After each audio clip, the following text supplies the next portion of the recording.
Oi pessoal, tudo bom? Aqui quem fala é Vitória do Vic na Med e tô aqui hoje pra mais um vídeo dessa semana com vídeo todo dia. Então, ontem saiu um vídeo super especial comentando sobre todas as minhas médias do Enem. Se você não conferiu, vai lá conferir. Mas as pessoas sempre pedem, e é realmente uma coisa que sempre chama a atenção, a minha evolução do meu Enem 2015 pro meu Enem 2016. Que eu aumentei 100 pontos a minha média do Enem, então todo mundo fica, meu Deus, o que aconteceu? O que é que você fez? As pessoas sempre pedem pra eu falar sobre isso. E eu vim aqui hoje conversar com vocês sobre isso, como eu aumentei minha média do Enem em 100 pontos.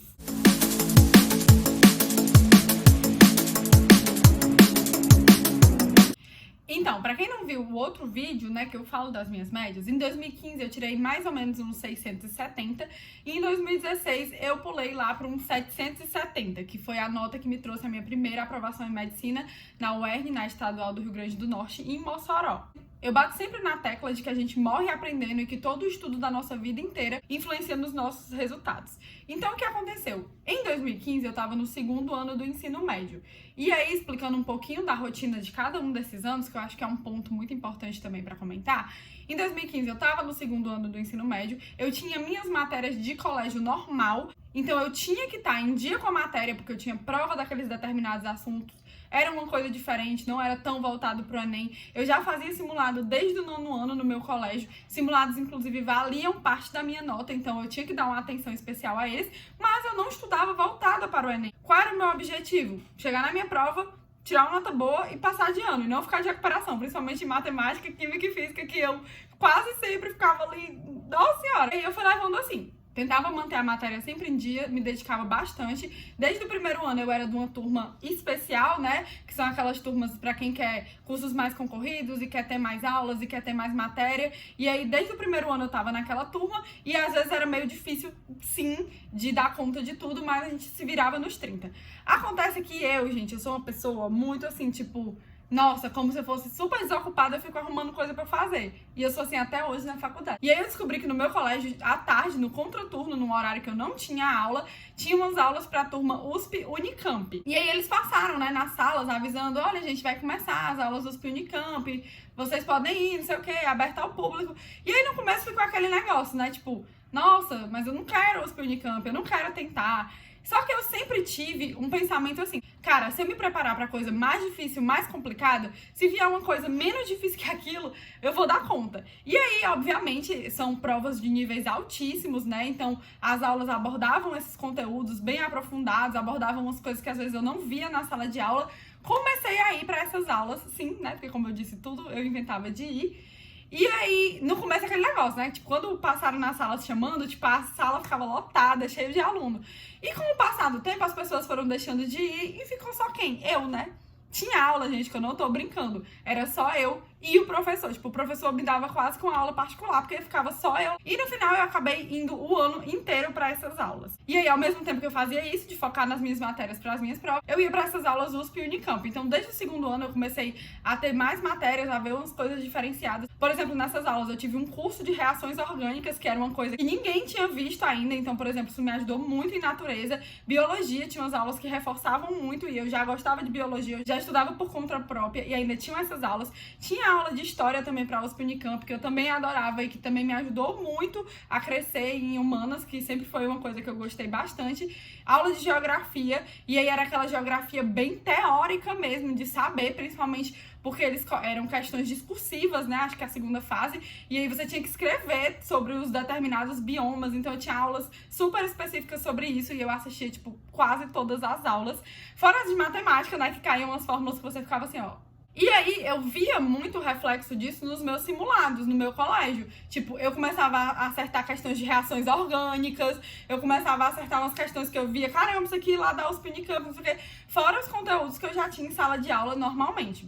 Mas o que aconteceu? Ao mesmo tempo que isso me trouxe muito conhecimento, isso me trouxe uma expectativa muito alta. Então, no meu Enem 2015, mesmo estando tendo um preparo incrível, com aulas a mais, com coisas diferenciadas, eu tava super nervosa, porque eu queria muito ver o resultado daquela prova, de tudo que eu tinha feito naquele ano. E aí, tipo, veio uma cobrança muito grande de tipo, nossa, esse resultado tem que ser muito bom pra mostrar que tá dando certo o que eu tô fazendo. E como eu sempre falo, prova, resultado, não vem só de conhecimento teórico, vem de uma preparação emocional, vem de como você tá no dia da prova, vem das suas expectativas. Então, dito e feito, fiz a prova nervosa, fiz a prova com muita expectativa, fiz a prova já pensando no resultado que tinha que vir do jeito que eu queria e, obviamente, não veio. Fiquei super nervosa, não consegui terminar a prova de matemática, eu nem consegui ler todas as questões, me embananei na redação, que era também outro ponto que me deixou muito ansiosa. Minha nota, tipo assim, nossa senhora, minha nota de matemática arrastou minha cara no asfalto, porque, tipo, eu tava fazendo aula extra de matemática e caiu meu número de questões. Eu fiz 5 questões a menos. Isso pode parecer uma besteira, mas quem estuda para vestibular sabe que isso não é uma besteira. Você cair em questões, você cair principalmente em matemática, que é uma matéria super importante, sendo que eu tinha estudado mais, foi devastador. E aí, o que foi que aconteceu, né, pra ter essa grande mudança, esses 100 pontos? 2016, que foi o ano seguinte, era o meu terceiro ano.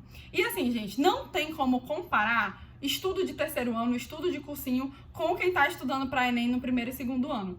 Gente, são mundos diferentes. Você pode sim começar a estudar para o Enem quando você quiser, mas é muito mais complicado, porque você vai ter que dividir o seu tempo entre dar conta das suas matérias, dar conta das suas provas, dar conta dos conteúdos, com dar conta de estudar para o Enem. Querendo ou não, é diferente, entendeu? O colégio pode até cobrar questões do Enem, mas você vai estudar de outra forma. E você vai ter que se fazer de 10 em 1 em vez de focar só numa coisa. E querendo ou não, no terceiro ano, tudo que a gente faz é focar no Enem. E aí também é um ano de muita cobrança. Só que o que eu pensei, né, naquela época? Eu vi o quanto essa cobrança foi horrível pra mim, né, no meu segundo ano. E eu comecei a tentar levar as coisas de uma forma bem mais leve. Eu comecei a meditar, eu comecei a dormir cedo. E eu passei o meu primeiro e segundo ano indo dormir super tarde, tipo, eu virava à noite pra manter a matéria em dia. E no meu terceiro ano, que é o ano que todo mundo enlouquece, né, eu disse, cara, eu estudei muito bem nos outros 2 anos, eu vou fazer as coisas direito, mas eu também vou cuidar de mim. Porque eu sei que se eu não cuidar de mim, não adianta nada eu ter todo o conhecimento do mundo, chegar naquela prova e não conseguir fazer como eu não tinha conseguido no ano anterior. Então, um dos principais pontos que eu utilizei no meu terceiro ano, que eu investi pesado, foi na minha saúde mental. E aí, como eu falei, obviamente, os estudos dos anos anteriores não foram perdidos. Eu consegui, sim, utilizar. E aí, falando de rotina, no meu terceiro ano eu tinha aula que começava às 7 horas da manhã, acho que 7h15, e terminava 12 e pouquinho.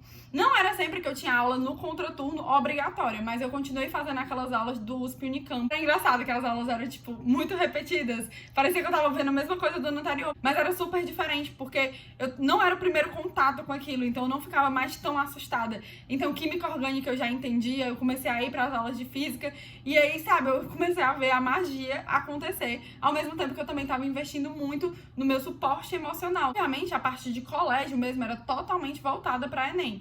Então, era todo dia questão de Enem, aula para Enem, dica para Enem, TD para Enem. Outra coisa que eu investi em 2016 foi num curso de redação.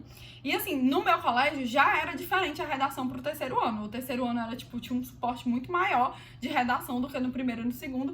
E eu ainda investi num curso por fora. E aí que eu fazia a redação no Diego, assistia a aula do Diego, tinha aula de redação no colégio, fazia a redação do colégio e fazia a redação do simulado. Eu fazia muita redação. Nossa, tipo assim, eu era craque da redação. Eu separei uns pontos que eu considerei como principais pra ter saído desses 670 pro 770. E foram comportamentos que eu percebi que eu tive durante o meu terceiro ano. Na época, obviamente, eu não sabia que eu estava tendo esse comportamento. Eu realmente parei pra refletir, tipo, gente, o que é que eu fazia? E aí me veio esses pontos pra discutir com vocês. O primeiro ponto, que eu até já comentei aqui, é essa questão do foco no estudo. Tipo, foco no estudo específico. Estudar especificamente pra alguma coisa. Você tá num ano que não é focado em Enem, é mais complicado, é difícil, porque você tem que dividir sua energia, você tem que dividir o seu tempo, e aí complica mais. Mas assim, gente, tem tempo pra tudo, vai chegar a sua hora de estudar pro Enem. Mas de qualquer maneira, você tem que ter bem pontuado na sua cabeça qual é o seu objetivo de estudo. Ai, Vitória, eu tô estudando pro Enem mesmo. Então, ir atrás de matérias voltadas para o Enem, ir atrás de fazer questões do Enem, ir atrás de buscar materiais especializados no Enem. Você pode pensar que nem eu, então eu vou buscar questões, sei lá, do ITA, do IME, sei lá, pra eu poder estar super preparado. Pode e deve, e se você conseguir, que ótimo. Mas tente focar ao máximo o seu esforço no que você tá procurando. O segundo ponto ponto que eu coloquei aqui é o meio de estudo, que tem a ver com o que eu falei na primeira parte. Porque se o seu foco está voltado para uma determinada prova, o meio de estudo é diferente. Tem professores que são voltados para determinada prova, tem conteúdo que é voltado para determinada prova. As provas têm a sua cara, assim, eu costumo falar que as provas têm uma determinada personalidade. Então, pra gente se acostumar com essa personalidade da prova, pra gente ter essa intimidade, a gente tem que ter um meio que nos leve a chegar nisso, a chegar nessa proximidade, a identificar essa carinha da prova. E aí, volto a dizer, no meu terceiro ano eu tava totalmente imersa nesse mundo de Enem. Então, o meu meio de estudo era totalmente focado em Enem.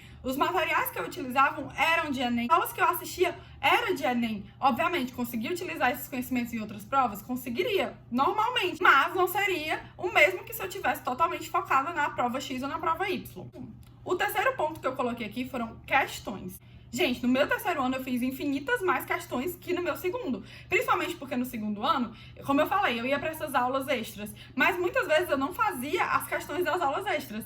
Eu só via, tipo, a aula e ficava, tipo, ah, legal, isso. E aí disso eu conseguia reter pouquíssimo, porque eu sabia que o professor tava fazendo. É óbvio que o professor sabe fazer uma questão, ele é professor. Mas quem tinha que saber na hora do pega pra capar era eu. Então, obviamente, algumas questões eu conseguia fazer, como eu já comentei, as de química orgânica eu conseguia identificar. Mas quando eu comecei a fazer questões de química orgânica, aí pronto, meu amor, aí toda questão de química orgânica que caía, eu sabia fazer. Era muito diferente. E aí, por exemplo, com o método do segundo ano, eu conseguia fazer questões até uma parte, mas depois que eu comecei a realmente fazer as questões e ir atrás de resolver, eu conseguia colocar. Eu conseguia fazer as questões que vinham pra mim. Então é um ponto muito importante, gente. A prova, ela tem uma cara, ela tem uma identidade. Como é que você faz pra descobrir isso? Você entra na identidade dela. Você vai ler questão, você vai fazer questão, você vai resolver e esse é o caminho. Então foi uma coisa assim que, sem dúvidas, eu diria assim, nesse top é a coisa mais importante. Ter feito muitas questões de Enem, ter feito muitos Enems antigos, ter feito muitos simulados fez toda a diferença pra mim. E aí no quarto passo, é uma coisa que é super a ver com isso, que é a prática leva à perfeição, que não existe. A perfeição, ela não existe. Isso entra também nessa questão da saúde mental. Eu sei que chega uma hora, gente, que a gente quase estaciona. A gente fica naquele número de questões, a gente tenta de tudo pra melhorar. E às vezes essa cobrança que você se faz pra melhorar não te faz sair daquele lugar. Então, sim, pratique, mas não fique buscando uma coisa estratosférica, uma coisa extraordinária. Eu nunca imaginei que eu ia ter um crescimento tão grande. Ele veio pela junção de cada dia, eu fazer um pouquinho de cada dia, colocar em prática os métodos de estudo. Inclusive, eu tenho um vídeo aqui só sobre métodos de estudos pro Enem, que foi o método que eu utilizei nesse terceiro ano, né, que eu usei em 2016 para aumentar o meu número de questões. Então, vai conferir lá também o vídeo. Mas batendo novamente na tecla, tudo isso é foco, tudo isso é prática, tudo isso é você imergir nesse universo dessa prova, desse resultado que você quer. E o quinto ponto que eu coloquei aqui para conversar com vocês é onde que você emprega o seu tempo e o seu esforço. Gente, isso é muito importante. Onde você emprega a sua força faz toda a diferença. A gente não tem todo o tempo do mundo. E às vezes a gente não tem energia pra fazer tudo que a gente quer, porque a gente fica cansado, a gente não é máquina, a gente não é um robô. Chega uma hora que a gente tá acabado, estatelado, a gente só quer chegar na nossa casa e deitar na nossa cama. Então, você ter prioridades, você ter foco faz toda a diferença. Porque como eu falei, nossas horas não são infinitas e nossa energia não é infinita. Então a gente tem que ter muito bem na nossa cabeça onde a gente tá, onde a gente quer chegar e o que a gente vai ter que fazer pra chegar nisso. E aí, meio que focando em questões, focando totalmente no Enem, quando chegou minha nota de 2016, eu tinha tirado esses 770, eu aumentei aí esses 100 pontos. Nunca tinha me cobrado pra isso, eu nunca fiquei, nossa, eu tenho que aumentar 100 pontos, nossa. Muito pelo contrário, eu fazia tudo que eu pudesse pra tirar aquilo das minhas costas. Eu tava sempre pensar que eu tava dando o meu melhor, que eu estava fazendo a cada dia, que eu tava estudando, que eu tava me dedicando e que o resultado ia vir uma hora ou outra. Eu sempre tive esse lema comigo e trago até hoje pros meus seguidores, que só não passa quem desiste. Então eu sempre pensava, vou seguir insistindo, eu vou seguir tentando. E ainda bem que deu certo, ainda bem que eu tive esse crescimento. Resultado de muito esforço, de muita dedicação, de um ano inteiro, de que cada coisinha valeu, cada coisinha acrescentava, coisas mínimas que eu nunca imaginei que iam fazer toda a diferença, mas fizeram. E eu tentei trazer pra vocês alguns pontos principais. Espero que tenha ajudado, espero que ajude vocês a colocar isso em prática no seu dia a dia. E foi esse o vídeo. É isso. Um beijo e até a próxima. Não se esqueça de se inscrever aqui no canal, deixar o seu like, ativar o sininho pra sempre que tiver vídeo novo você receber aí na sua casa.